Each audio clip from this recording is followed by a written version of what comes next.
Abra no Salmo 100, irmão, Salmo 100. Vamos ler todos juntos? Celebrai com júbilo ao Senhor todas as terras. Servi ao Senhor com alegria. Apresentai-vos diante dele com cânticos. Sabei que o Senhor é Deus. Foi ele quem nos fez e dele somos. Somos o seu povo e rebanho do seu pastoreio. Entrai por suas portas com ações de graças e nos seus átrios com hinos de louvor. Rendei-lhe graças e bendizei-lhe o nome, porque o Senhor é bom e as suas misericórdias de geração em geração a sua. Abençoa, Senhor, a meditação na tua palavra, em nome de Jesus, e a igreja diga amém. Podem sentar. Como adorar a Deus? Antes de louvarmos, antes de cantarmos louvores consecutivos, um período maior, vamos meditar na palavra de Deus. O Salmo 100, meus irmãos, é um salmo do livro de Salmos. O livro de Salmos são vários livros compilados, e esse aqui é um dos livros do livro de Salmos, que tem o Salmo 100, onde aqui nós aprendemos que Deus, Ele aceita a nossa adoração. Nós aprendemos aqui que Deus, Ele quer a nossa adoração. Nós entendemos aqui qual o motivo da alegria nossa ao apresentarmos diante dEle para adoração. E quando não estou entusiasmado, como é que para onde eu olho, o que eu faço, como é a minha adoração, como é a minha vida. Primeiro, irmãos, eu queria dizer que nós entendemos, quando a gente lê o livro de Salmos, a gente vê três coisas importantes aqui, e sobre elas que eu quero falar apenas. Primeiro, nós vemos aqui as nossas emoções. Segundo, a gente vê aqui a nossa mente. E terceiro, a gente vai ver aqui a nossa vontade. Ou seja, a nossa mente, nosso coração, a nossa vontade. Jesus nos ensinou a adorarmos em espírito e em verdade. Deuteronômio nos incentiva a nós entendermos que Deus é para ser adorado com tudo que somos, com tudo que temos, com toda a nossa força, com todo o nosso entendimento. E ao olhar para o Salmo 100, nós temos que colocar as nossas emoções na adoração. A nossa mente não pode estar fora da nossa adoração e deve ser algo da nossa vontade também. Primeiro, a gente vê sobre as nossas emoções. Na totalidade das nossas emoções. Sabe, é no ápice das nossas emoções. Porque ele diz, celebrai com júbilo ao Senhor. O nosso culto, irmãos, é um culto e deve ser um culto festivo. Não é um momento de tristeza, mas é um culto festivo. Esse celebrai aqui é o mesmo termo usado por um grito.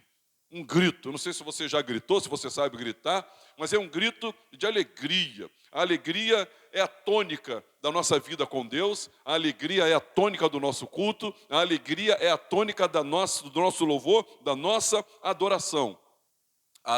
Esse salmo, ele, irmãos, está promovendo aqui a nossa adoração na perspectiva de uma vida muito, mas muito alegre. A vinda do Messias, a vinda do nosso Senhor Jesus, registrado no Evangelho de Lucas, capítulo 2, ela é encharcada de louvor, de alegria. Os pastores louvam, anjos louvam. A própria a volta do Senhor, a apoteótica volta do nosso Deus, Apocalipse diz que também será com estrondos de alegria. E no meio disso, entre a primeira vinda e a segunda vinda do Senhor, a nossa espera, ela também deve ser uma espera de alegria, uma espera com uma expectativa alegre da volta do Senhor Jesus. Perdão, uma expectativa alegre da volta do Senhor Jesus. Então, nós temos que ter muita alegria. Inclusive, é pecado não servir a Deus com alegria. Ou quando não se serve a Deus com alegria, verdadeiramente nem se está servindo a Deus. Agora o salmista ele diz, celebrai com júbilo ao Senhor, repete comigo, todas as terras.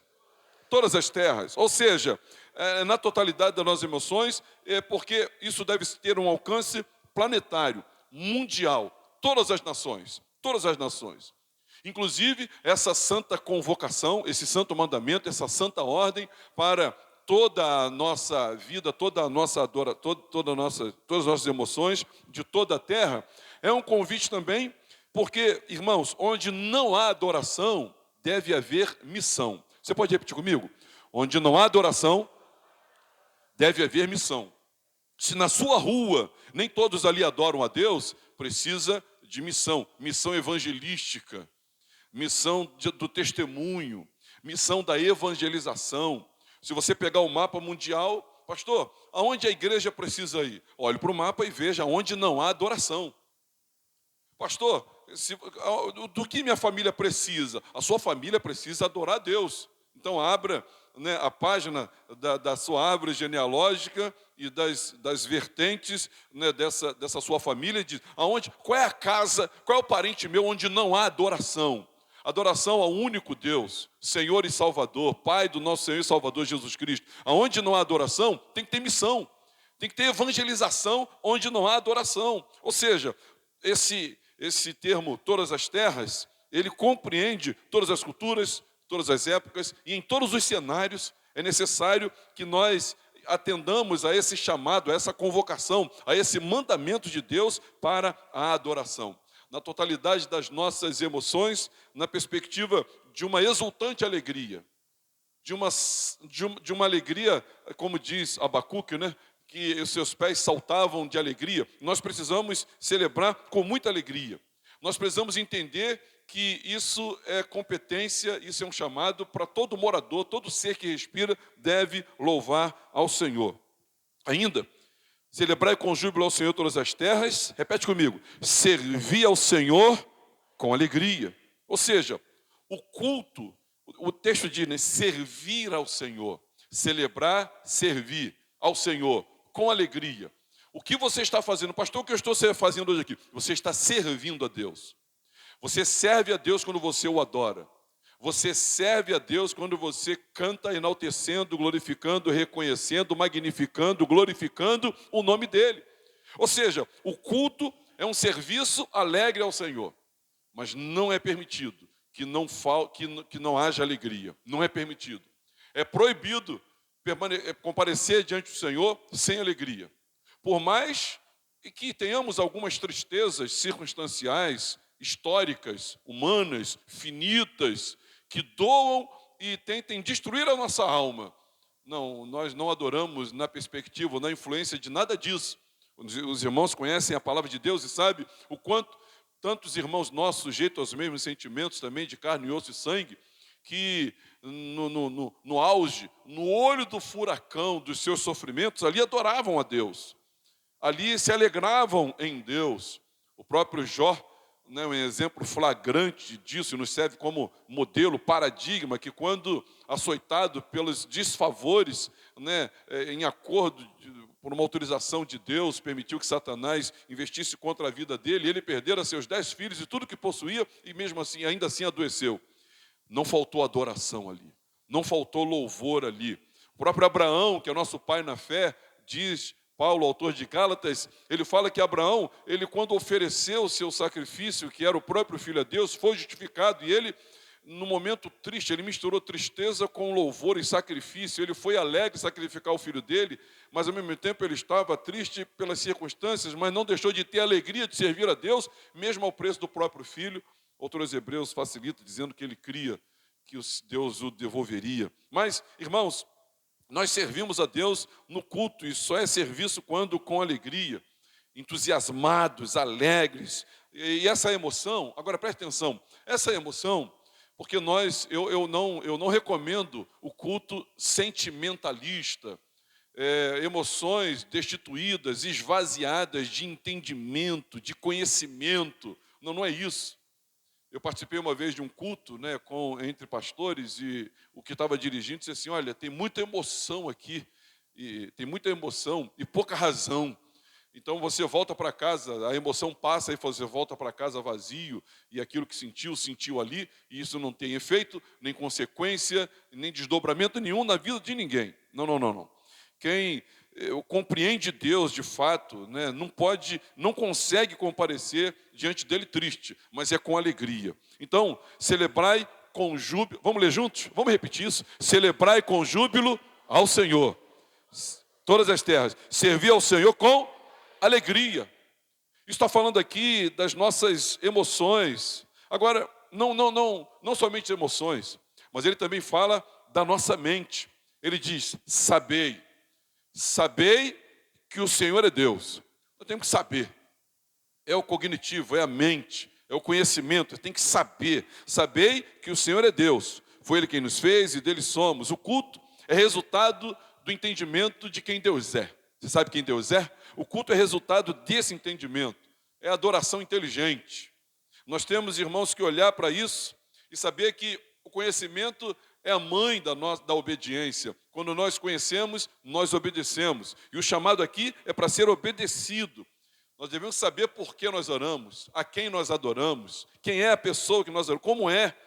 Agora, isso não pode ser fruto apenas, né, de um conhecimento coletivo, mas também de um conhecimento, de uma apropriação individual, pessoal, fruto de uma experiência que você tem com o Senhor. Pregando sobre o Salmo 37, outro dia eu estava dizendo, né, a maneira que Davi se coloca, dizendo, ele é o meu Deus, falando sobre o Salmo de número 5, ou número 4, o número 3, onde ele vai dizendo no Salmo número 3, olha, o Senhor, Ele é a minha honra, Ele é o meu escudo. Ele é escudo, é o meu escudo.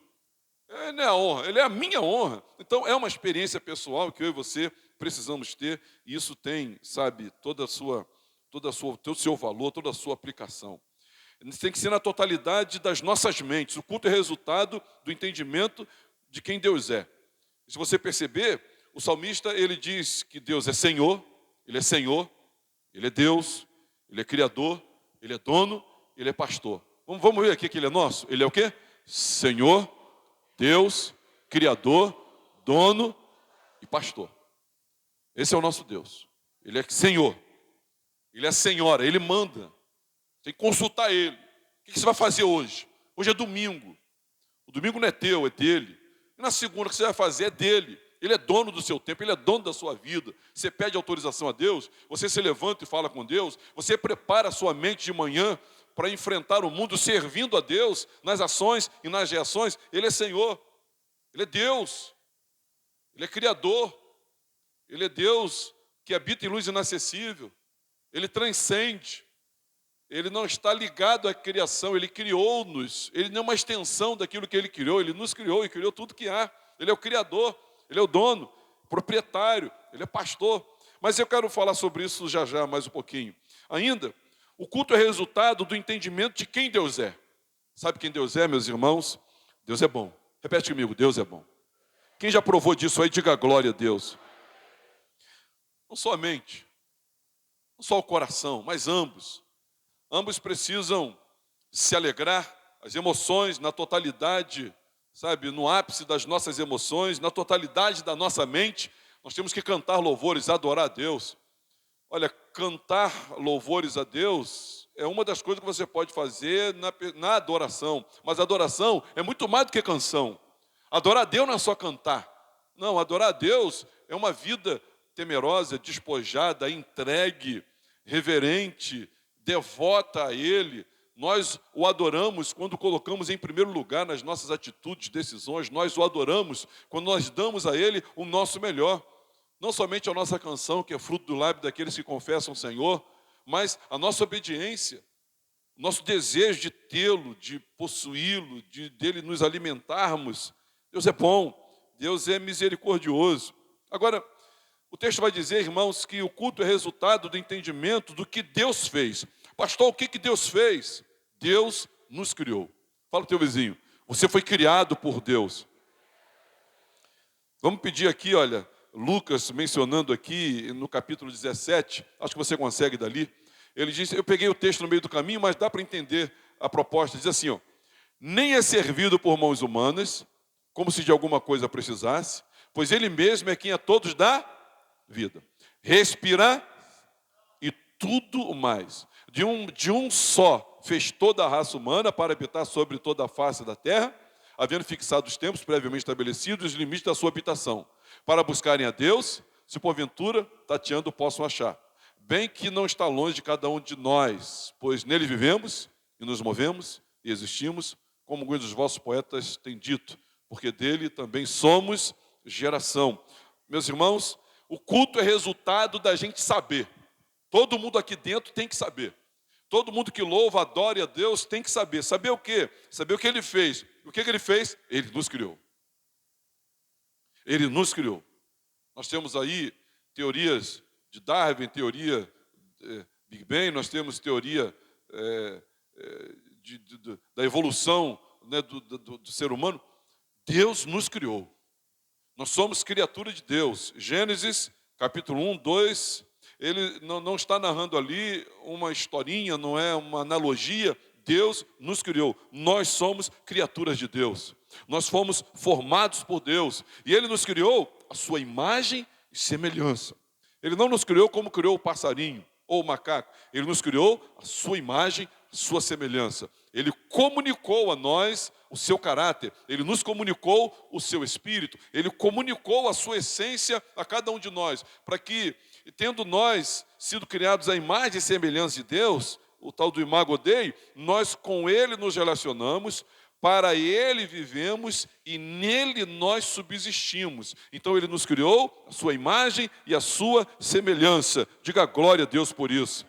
Agora, irmãos, Ele não somente nos criou, mas Ele diz assim, olha, foi Ele quem nos fez e dele somos. Ele é o dono. Fala para o teu vizinho, Deus é o teu dono. Ele é o dono. Ele tem direito de posse. Todos aqui estamos e fomos feitos por Ele e para Ele. Nós fomos feitos por Ele.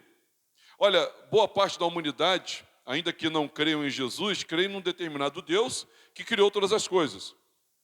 Mas que criou e deixou. Não. Deus criou e não deixou. Deus criou para Ele. Nós fomos criados por Ele e nós fomos criados para Ele. Ah, irmãos, quisera eu que todos nós e os nossos jovens e crianças entendêssemos que a nossa vida, ela só tem valor, sentido, só é plena, só é completa quando nós vivemos para Ele. Pois Ele nos criou e dele somos. Nós somos dele, nós somos propriedade dele, nós vivemos para Ele. Então, esse convite alegre a louvor, e daqui a pouco nós vamos louvar a Deus, ele precisa ser com as nossas emoções. Celebrai a Deus com júbilo. Celebrai a Deus com júbilo. Celebrai a Deus todas as terras. Servir ao Senhor com alegria. Essa alegria, ela é fruto, e esse serviço a Deus, e essa celebração a Deus, é fruto do nosso saber. E nós sabemos porque Ele se revelou a nós. Ele se revelou a mim, Ele se revelou a você, Ele se revelou a cada um de nós. Agora, Ele, presta atenção, Ele é o nosso Criador, nós somos dele, nós a Ele pertencemos. Mas, irmãos, saber que o Senhor é Deus, foi Ele quem nos fez, dele somos o seu povo. Ele não somente é o Criador, Ele não somente é o dono, mas Ele também, diga glória a Deus, Ele é o Redentor. Ele é o Redentor. Por quê, irmãos? Porque em Adão todos nós pecamos. E como filhos de Adão nós continuamos e nascemos amaldiçoados pelo pecado. E na maldição da lei. Nós, irmãos, estávamos condenados a vivermos uma vida biológica e depois morrermos afastados de Deus. Nascemos mortos espiritualmente, condenados a morrermos mortos espiritualmente e passamos a eternidade separados de Deus. Mas ele diz aqui assim, ó, somos o seu povo e somos rebanho do seu pastoreio. Nós somos o seu povo. Ele nos fez, dele somos e nós somos o seu povo. Ao dizer somos o seu povo, ele está dizendo, irmãos, que nós somos propriedade. Nós fomos comprados, nós fomos adquiridos. Percebe que ele fala duas vezes. Dele somos, ou seja, dele somos. Ele é o dono, ele tem o direito. E agora ele vai dizer, somos o seu povo. Nós somos os lavados e remidos pelo sangue do Cordeiro.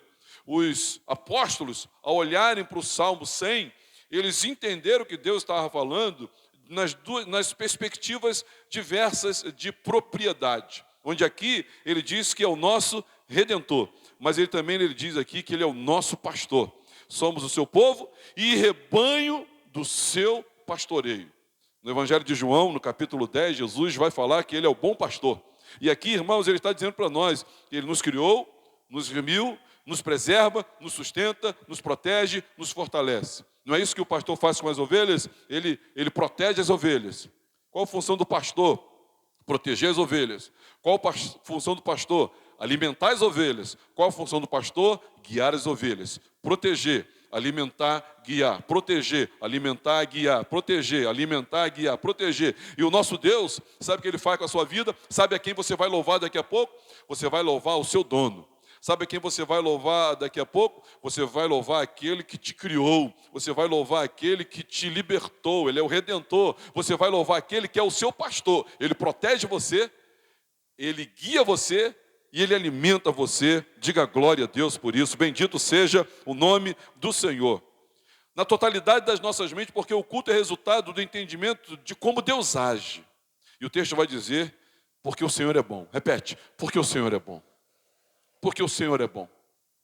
O Senhor é bom. Essa palavra bom aqui, irmãos, no seu original, Deus é bom, Deus é agradável. Deus é deleitável. Olha, se você não está bem, se a vida não está lá, essas coisas com você, e se você está se sentindo assim meio que para baixo, abatido, consternado, atribulado, você deve buscar é adorar a Deus. E para adorar a Deus, você precisa celebrar com júbilo ao Senhor, com todos. Você precisa servir a Ele com alegria. E aí você vai desfrutar da presença de um Deus que é bom. A presença dEle é agradável, é deleitável. Há deleite na presença de Deus. A delícia é uma delícia. Usando assim o nosso carioquês, né, o que diz o Salmo 116, vai dizer, é uma delícia estar na presença de Deus. É prazerosa a presença de Deus. É acalentadora, é consoladora a presença de Deus, é animadora a presença de Deus, é saradora a presença de Deus. A presença de Deus, meus irmãos, ela alegra o coração. A plenitude de alegria na presença de Deus. Dele emana essa graça, essa bondade. E o texto está dizendo, por quê? Porque o culto é resultado do entendimento de como Deus age. Como é que Deus age? Deus age com bondade. Deus é bom. Repete comigo, Deus é agradável. Deus é o nosso deleite. Pecamos, irmãos, pecamos. Há muito que eu sempre corrijo a minha tendenciosamente. Eu procuro me vigiar muito na questão de eu não pecar contra a companhia de Deus. Muitas vezes diz assim, olha, quando eu tirar minhas férias, vai ser maravilhoso. Olha, quando eu estender a minha rede, olha, quando eu der o meu mergulho, olha, quando eu fizer aquela viagem, olha, quando eu conseguir me casar com aquela menina, olha, quando eu conseguir aquele emprego, olha, quando eu tiver aquele salário, olha, assim que eu conseguir mudar o meu carro, olha, assim que a minha filha, olha, assim que o meu filho, ele, e a gente vai colocando como se o deleite, eu quero dizer para os irmãos, que o deleite está aqui, que o deleite é Jesus, que é a presença de Deus. Essas coisas são boas, essas coisas são bacanas, eu curto cada uma delas, eu tenho cá as minhas ambições e a minha listinha de coisas que eu ainda não fiz e quero fazer. Mas eu não olho mais para nenhuma delas dizendo, quando eu chegar lá que vai ser maravilhoso. Não, maravilhoso é aqui agora, porque Deus está comigo, Deus está aqui e é o agora, meus irmãos. Porque Ele é bom. Não existe nada tão bom. Não existe ninguém tão bom. Seu cônjuge, seu filhinho tão bonitinho. Deus é bom. Ele é bom na essência. Ele é bom no caráter. E é uma bondade imutável. É uma bondade extravagante, prodigiosa, exponencial. É uma bondade indescritível, inenarrável. É uma bondade, meus irmãos, ele é bom, ele é exageradamente bom. Meus irmãos, Deus é assustadoramente bom. Assustadoramente bom. Quando os anjos conheceram o plano de salvação, eu imagino os anjos dizendo, não é verdade, não pode ser. Como ele vai fazer isso? Ele vai fazer isso? Quando os anjos souberam do que Deus vai fazer e sabem, é isso? Não é possível. Meus irmãos, os santos anjos, todo dia, constantemente, eternamente, não param de dizer, santo, santo, santo é o Senhor. Toda a terra está cheia da glória desse Deus que é bondoso, desse Deus que é misericordioso. É muita bondade, irmãos, é muita misericórdia. E a bondade dele hoje se comprova aqui na sua vida. Você é prova da bondade de Deus. Diga glória a Deus. Ou seja, nosso louvor, ele deve existir e acontecer na totalidade das nossas emoções. Mas não pode ser só emoção. É na totalidade das nossas mentes. Sabendo quem Deus é. Criador, proprietário. Proprietário na perspectiva de quem criou. A matéria-prima é dele. O projeto é dele. Proprietário no sentido de que nós fomos levados, nós nos vendemos, nós nos deixamos escravizar, mas ele nos comprou de volta. Então ele é proprietário redentor. Mas ele também, irmãos, é proprietário pastor existencial na peregrinação. Ele nos conduz. Nós somos ovelhas do seu pastoreio. Diga glória a Deus por isso. Que vida maravilhosa. Obrigado, Senhor. Agora, também, o culto é resultado do entendimento de como Deus age. Ele é bom e ele é misericordioso. Diga, ele é misericordioso. Meus irmãos, eu tenho falado algumas vezes sobre o Evangelho de João, capítulo 21, quando Pedro, conversando com Jesus, um usa ágape, outro usa filhos, e eles estão conversando. A conclusão da história é a seguinte: Deus ignora a incapacidade do seu povo de retribuir o seu amor. Ele sabe que a gente não tem como retribuir à altura, e ainda assim, ele continua tendo misericórdia de nós. Deus sabe, meus irmãos, que eu não posso e não consigo ser fiel à totalidade de agradar a Ele. Deus sabe que eu não tenho como, é impossível para mim agradar a Deus completamente, irrestritamente, constantemente, em todo o tempo. Eu não tenho como fazer isso. Mas ainda assim Ele continua tendo misericórdia. Ele continua tendo misericórdia. Há quem diga que a misericórdia é a palavra tida como a palavra mais importante de toda a Bíblia. Ele é um Deus de misericórdia. Diga, Deus tem misericórdia de mim. Os puritanos gostavam de orar assim. A oração do cego, a oração de Bartimeu, e eles repetiam isso assim, constantemente, até aquilo tomar posse deles e possuir eles, ele possuído daquilo. Jesus Cristo, filho de Davi, tem misericórdia de mim. Jesus Cristo, filho de Davi, tem misericórdia de mim. Repete comigo. Jesus Cristo, filho de Davi, tem misericórdia de mim. Jesus Cristo, filho de Davi, tem misericórdia de mim. Ao dizer isso, o cego estava dizendo, Senhor, não me puna. Ele não disse, eu me abençoe, diz, Jesus, tenha misericórdia de mim. Misericórdia é você não receber o mal que você merece. O justo mal que você merece, Deus retém para ele, coloca sobre a vida do filho e libera misericórdia para você. Então, a punição, a ira, a condenação, a maldição, a retribuição de todos os seus atos que você justamente merece, Deus não faz chegar até você. Que é o nome disso? Misericórdia. Diga, misericórdia. Então eu acho, irmãos, que todo culto não. Que todo dia não. Que toda hora. Não, toda hora não. Eu acho que todo minuto a gente tinha que dizer, Jesus Cristo, filho de Davi, tenha misericórdia de mim. Não me trata segundo o meu proceder. Meus irmãos, eu não preciso de uma hora para desagradar a Deus. 1 minuto. Um pensamento.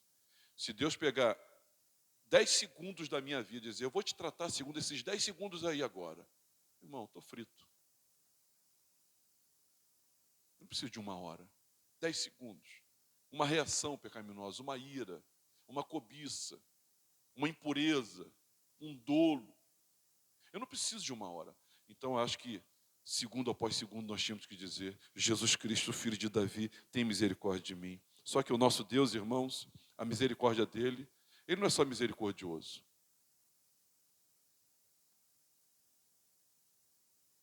Ela dura para sempre. Repete. Ela dura para sempre. Como é que você faz com um Deus desse?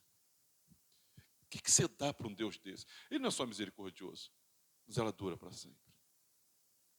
As misericórdias do Senhor são a causa de não sermos consumidos. Nessa manhã, as misericórdias de Deus se renovaram a teu favor.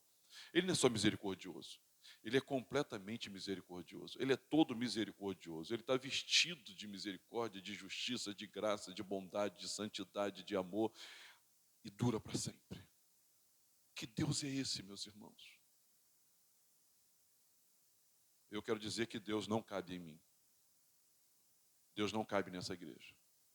Deus não cabe na teologia. Deus não cabe na religião. Ele é muito grande. Ele é enorme. A terra não serve nem para a estrada dos seus pés. O salmista fala de forma poética isso, mas não serve para isso.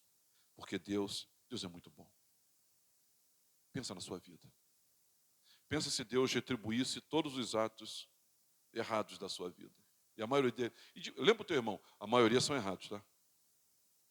Só uma lembrancinha de leve. A maioria são errados. Irmão, deixa eu deixar uma coisa clara para você.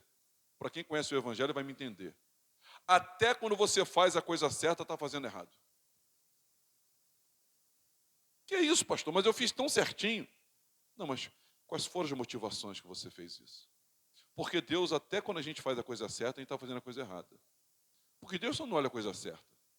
Deus olha a coisa certa. E por que você está fazendo isso? Porque a maioria das nossas movimentações, 99,999%, a gente faz para nós. A gente não faz para Deus.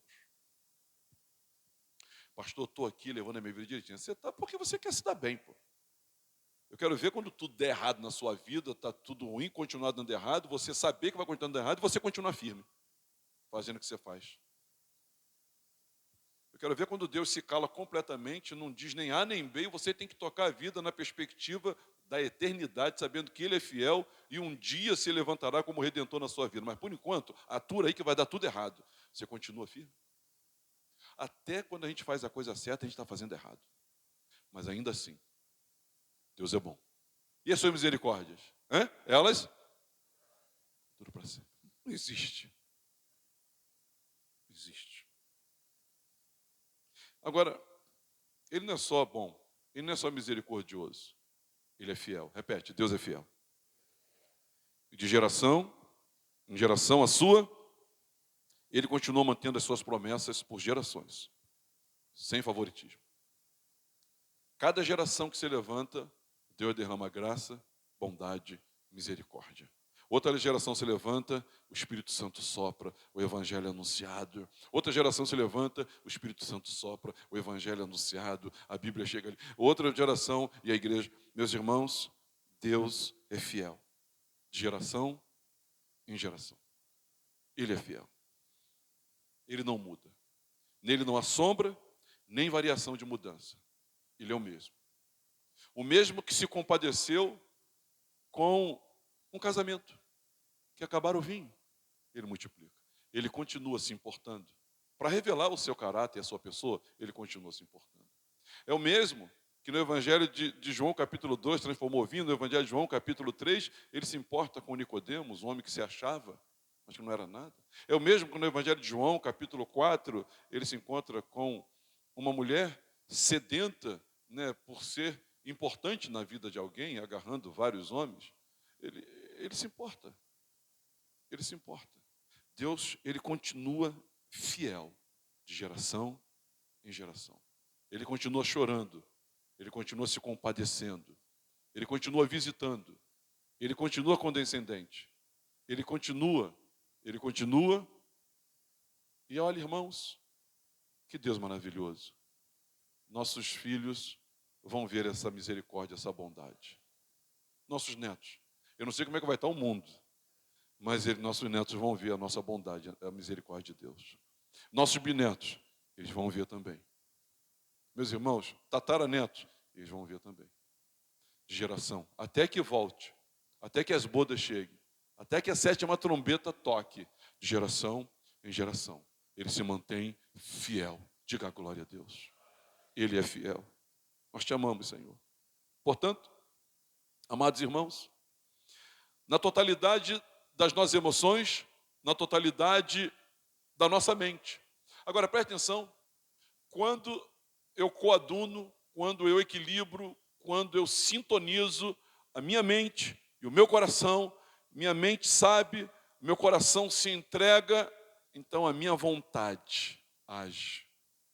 Então, com toda a nossa vontade, na totalidade da nossa vontade, são os verbos da adoração.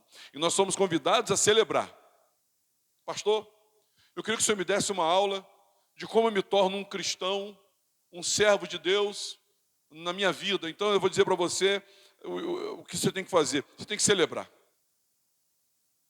Você tem que celebrar ao Senhor. Ele é o Senhor. E essa palavra, irmãos, que coloca aqui, é aquela palavra que não era pronunciada. Ele é o tal do Yahvé, o eu sou. Celebrai ao Senhor. Agora, você tem que celebrar, porque o primeiro ato nosso, os catecismos todos em comum dizem isso, nosso ato diante de Deus é desfrutá-lo, adorá-lo, adorar a Deus. Primeira coisa que eu tenho que fazer na vida, pastor, adorar a Deus. Primeira coisa que eu tenho que fazer de manhã quando eu acordo, pastor, é adorar a Deus. Adorar a Deus. E aí você adora servindo, e você serve celebrando. Então, se você se predispõe a reconhecer quem Ele é, e você se predispõe a servi-lo no desígnio para o qual você criou, a ser um servo, a atender os propósitos dEle, a dizer o que Deus quer de mim. Meus irmãos, nós precisamos de várias conversões, tá? Cada geração precisa de, além de se converter, né, na fé, agora dentro da fé existem as conversões. Porque nós somos atacados por culturas, por ideologias. Hoje, por exemplo, a ideologia que nasceu, acredito, nos anos 60, 70 aqui no Brasil, da teologia da prosperidade, onde Deus tem que te fazer, Deus tem que te honrar, e Deus tem que isso, e Deus tem que isso, e Deus tem que aquilo. Nós invertemos, nós colocamos agora Deus para nos servir. Então a gente vem para a igreja não para servir, para ser servido. A gente vem para a igreja não para abençoar, nós vem para a igreja para ser abençoado. A gente vem à igreja não para perguntar a Deus o que Ele quer de nós, mas para dizer para Deus o que a gente quer dEle. Só que, se você está próximo de mim, você já entendeu isso. Isso não é evangelho. Se você está aqui na igreja, você já ouviu isso. Isso não é evangelho. Você tem que se converter. Fala para o teu irmão, você tem que se converter. Porque aqui você está dizendo, celebrai e servir. Tem que servir a Deus. Você tem que levantar, não de manhã, não com um senso de necessidade, mas com um senso de missão. Qual é a minha missão nesse dia? Como diz o pregador antigo, você não tem que vir para a igreja com garfo e faca na mão dizendo, opa, quero encher o pança. Você tem que vir para a igreja com avental dizendo, quem eu vou servir? Você tem que vir para a igreja dizendo, eu quero ver quem é que vai me visitar. Tem que vir para a igreja dizendo, a quem eu vou visitar. Você tem que vir para a igreja, ou para o encontro com Deus, ou para a vida, ou levantar para a sua vida, né, normal, ordinária. Você tem que levantar dizendo, eu tenho que servir. Celebrai com júbilo ao Senhor, servir ao Senhor com alegria. E você tem que servir a Ele, propósito e missão, ocupado com Deus. No trabalho, você tem que trabalhar. Serve o teu patrão, mas enquanto você serve o teu patrão, você está servindo a Deus. E enquanto você está servindo a Deus, servindo o teu patrão, você está ali como agente de Deus. Não é secreto não, mas é um agente de Deus. De que, Senhor, o que eu faço aqui? Além de carimbar essas folhas, além de advogar essa causa, além de apertar esse parafuso, além de consertar esse carro, o que eu faço aqui hoje, Senhor? Como é que eu te sirvo aqui? Eu já estou te servindo, consertando o sapato dos outros. Diz que perguntaram, um sapateiro perguntou a Charles Spurgeon, como é que eu sirvo a Deus? Ele diz, faça o melhor sapato do mundo. Você está servindo a Deus.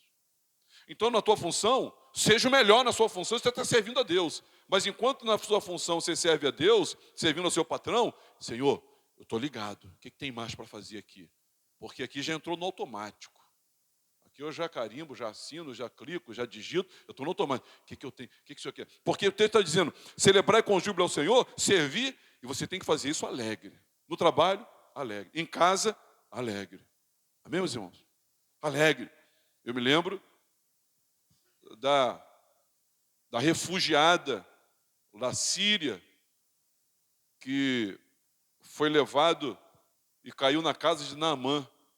A foto que eu tenho A foto que eu tenho dessa menina, eu criei minhas fotos. Eu não gosto de ver muitos filmes, alguns filmes que tem aí bíblico, porque eu já tenho alguns retratos sacramentados na minha mente, assim, de algumas cenas da Bíblia. E às vezes alguns filmes me atrapalham um pouco. Tem gente que me compara, pastor, vamos ver? Eu falei, não quero ver não.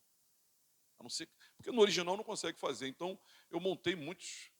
Eu imagino aquela menina, quando eu falo daquela passagem na mãe, eu imagino aquela menina lavando louça, ela lavando louça e passando pano na cozinha.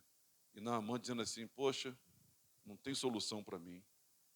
Mas só que ela estava servindo a Deus, ela estava lá escravizada, servindo a Deus como escrava, mas também aproveitando as oportunidades de servir a Deus. E quando ela ouve Naamã dizer, ela se intromete, dá licença, eu não poderia nem falar com o senhor, mas olha, eu quero dizer para o senhor que tem um profeta lá na casa e tem Deus em Israel que cura isso aí. Porque eu já vi gente ser curada disso aí, tem cura para isso aí. E aí, através dela, Naamã vai até lá e acaba se convertendo e levando terra, né, lá do Rio Jordão para a sua terra, dos rios lá de Abana e Farfar. Meus irmãos, celebrar e servir, repete comigo, apresentai-vos. Apresentai-vos. Eu não sei se você já viu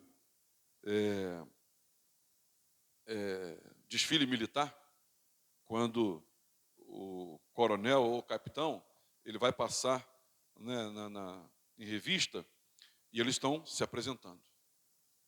Meus irmãos, nós estamos nos apresentando a Deus. Nós não estamos nos apresentando uns aos outros, nós não estamos nos apresentando a quem está dirigindo aqui, nós estamos nos apresentando a Deus.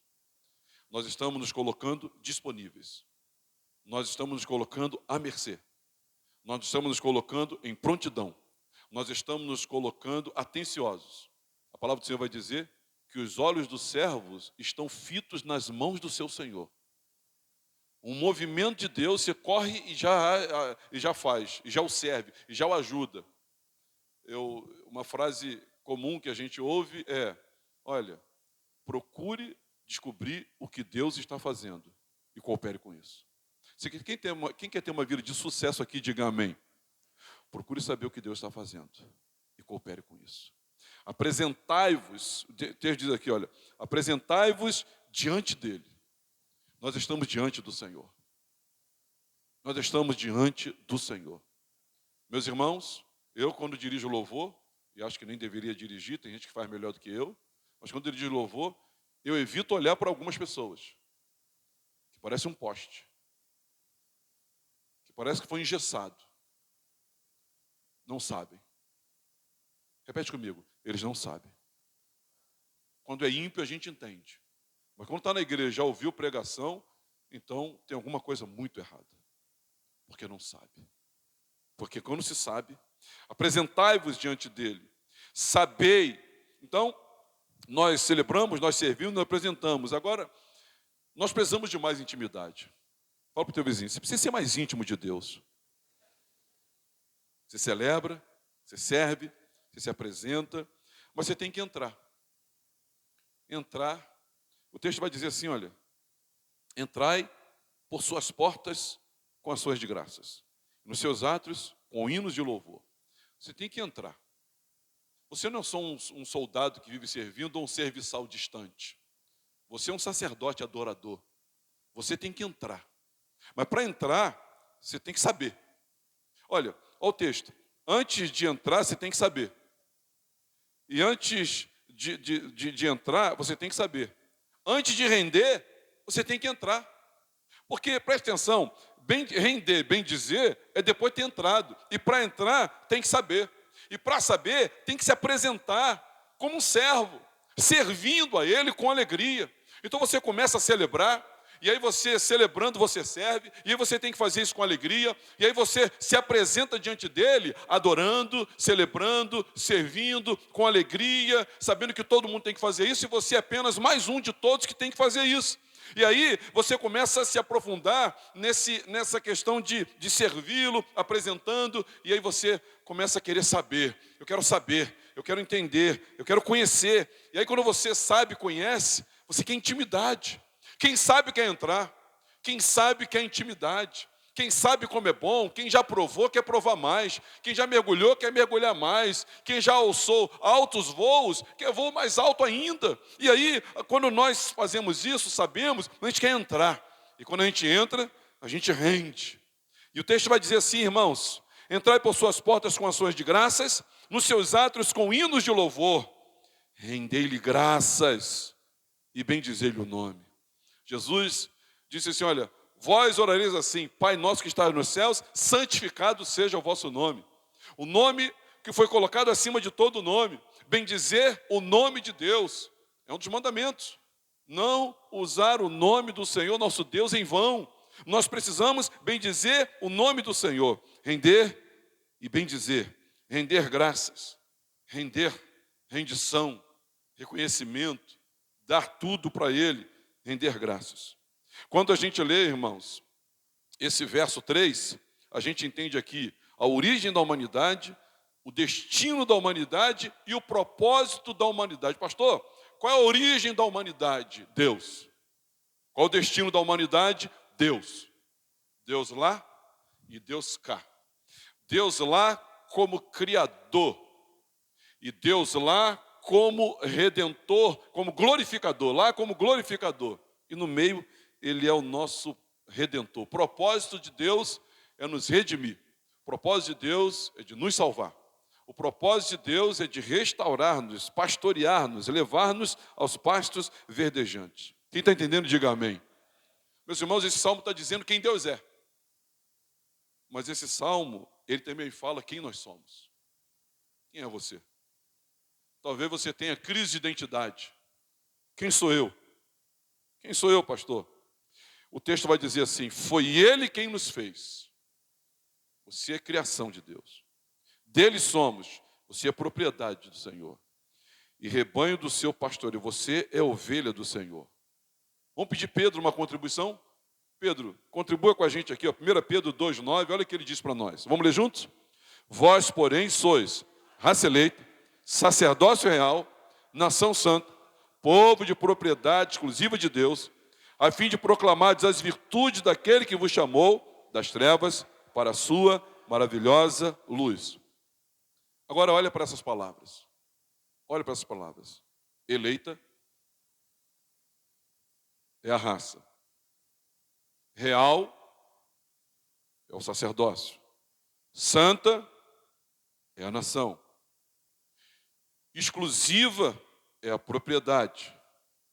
Nós, irmãos, precisamos nos humilhar diante de Deus, mas não nos esquecermos do que Ele fez. Você foi separado por Deus. No meio de milhares você foi separado por Deus. Não me peça explicação sobre isso. Eu não sei quais são os critérios dessa escolha. Eu não sei nem por que eu estou aqui. Eu não consigo enxergar lógica em Deus ter me chamado. Eu também não consigo enxergar a tanta utilidade em Deus ter me chamado. Até hoje eu não consigo. Tem gente que faria bem melhor. Ele não precisa de mim. 1-0 à esquerda. Mas, irmãos, Ele escolheu. Então eu estou aqui agarrando essa graça. Agarrando essa graça, se é que eu posso dizer isso. É real. O sacerdócio da realeza, do rei. O rei da glória está presente aqui. E todos nós somos seus sacerdotes. Aleluia. Nós somos exclusivos de Deus. Fala para o teu irmão, exclusivo.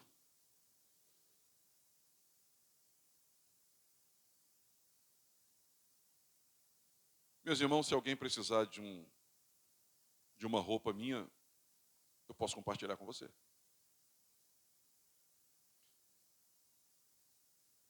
Se você for irmão de sangue, até cueca compartilha. Se alguém precisar, o meu carro está aí, você pode também usar. É exclusivo meu. Minha casa também não é exclusiva minha. Olha, meus irmãos, eu não empresto a minha esposa para você. Na verdade, se você tocar na minha esposa, só tem um pecado que não tem perdão. É contra o Espírito Santo. Eu mato você. porque ela é exclusiva minha. Não toque nela. Se você não gostar dela, você não vai ter o meu carinho, por mais defeitos ou qualidades que ela tenha. Se você não quiser andar com ela, você também não vai andar comigo. Porque eu não abro mão de andar com ela para andar com você. Porque ela é minha, é exclusiva. Ninguém toca. Quando ninguém toca, uma vez eu estava namorando a Alcione, eu morava muito longe, muito longe. Aí deixei a Alcione em casa, despedido, estou indo ao mundo. E ela dizia para mim, pelo amor de Deus, volta logo para o meu coração, anela por ti. Aí eu fui andando. Quando chegava na esquina da Avenida Suburbana, que hoje é Dom Helder Câmara, a gente dava um teloguinho assim. E ela entrava na casa dela, porque ela morava numa... paralela e a outra... transversal à Avenida Suburbana. A gente vai dar um teloguinho assim. Aí, quando eu parei para dar um teólogo assim, tinha um camarada mexendo com ela. Meu irmão. Ela sabe o que eu fiz. Ela se orgulha de mim até hoje. Meu irmão, o que você está mexendo aí? A menina está comigo, rapaz. Está pensando o que eu vou ir agora? Verdade ou mentira? Meus irmãos, você não é propriedade exclusiva minha. Você é propriedade exclusiva do Senhor. Tocou em você, tocou nele. Mexeu em você, está mexendo com ele. Se não gostar de você, não gosta dele.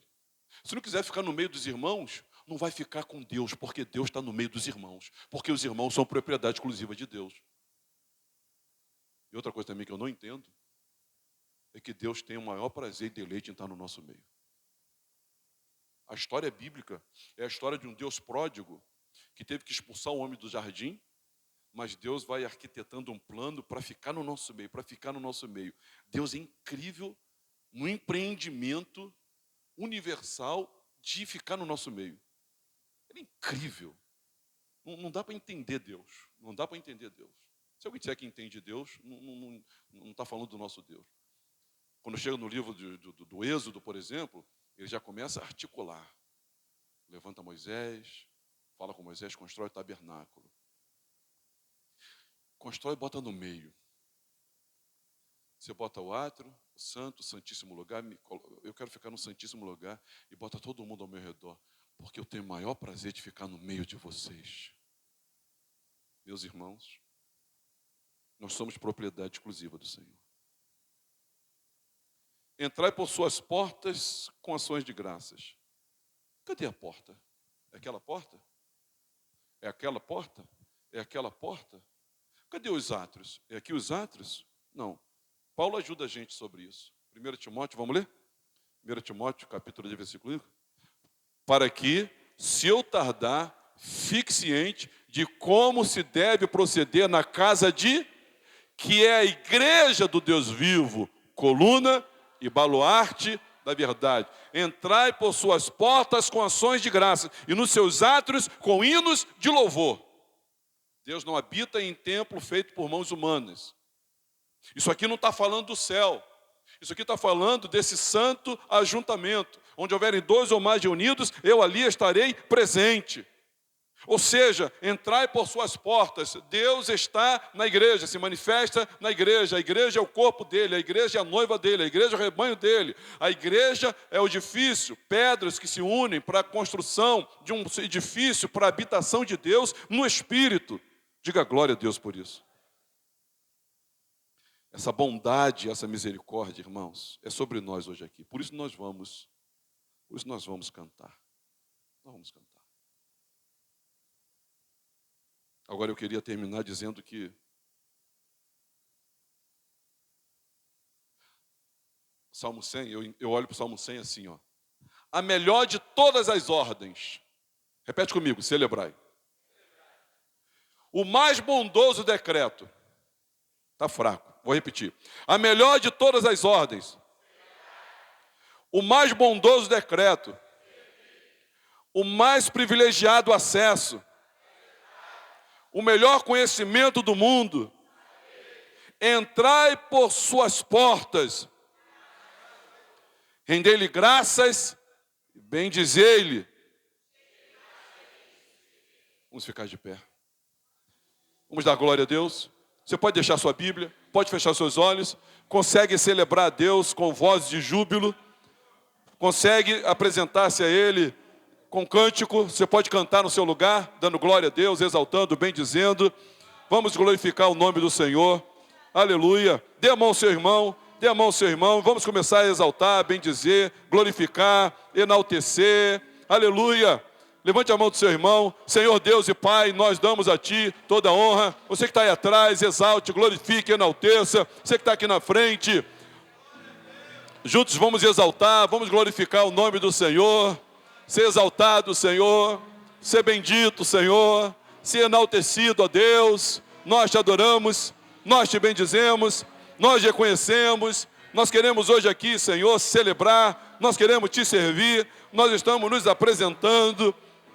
Nós sabemos, eu sei, nós queremos saber mais, eu sei, Senhor, eu quero entrar, eu quero estar, eu quero viver, eu quero render, eu quero bendizer, Senhor, porque Tu és bom, porque a Tua misericórdia dura para sempre, porque de geração em geração a Sua fidelidade, em nome de Jesus, aleluia, aleluia, vamos dar uma salva de palmas ao Senhor.